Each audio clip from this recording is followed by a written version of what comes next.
appelle communément caisse d'avance. Mais il s'agit en réalité de fonds spéciaux qui ont existé depuis l'avènement de ça.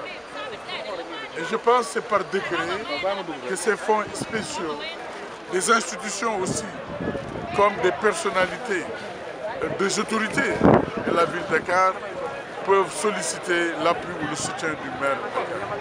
Et vous comprenez aisément avec moi qu'au regard des valeurs, au regard de l'éthique, au regard de la morale, au regard de ce que l'homme a de plus cher, il y a des situations qu'on ne peut pas mettre à la place publique. C'est des choses qui se font dans la discrétion. Mais ce dont je suis sûr, parce que j'étais premier adjoint du maire de Dakar, c'est que le maire a fonctionné dans une très grande transparence. Et il a toujours été au chevet des citoyens de Dakar et des citoyennes de Dakar pour leur apporter le confort nécessaire. Parce qu'il faut le rappeler, la mission essentielle d'une collectivité territoriale, c'est de contribuer à apporter le bien-être aux populations. Maintenant que suite à l'inspection de l'IGE, que le maire soit convoqué ici pour une information judiciaire, peut être problématique.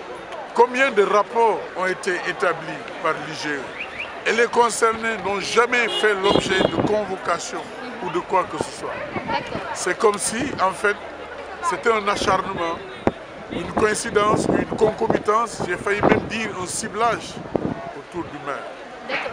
Est-ce que pour cette caisse d'avance, est-ce que tous les mairies l'ont bien? Les mairies qui ont des régisseurs peuvent disposer d'une caisse d'avance. Mais je dois vous dire que la ville de Dakar, compte tenu de son statut, j'ai rappelé tout à l'heure l'historique depuis sous 5 ans, la ville de Dakar a toujours été aux côtés des populations de Dakar.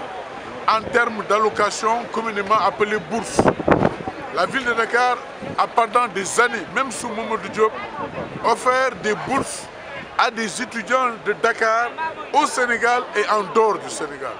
La ville de Dakar de tout le temps a apporté son concours pour le confort des citoyens de Dakar et des citoyennes de Dakar à chaque fois que de besoin.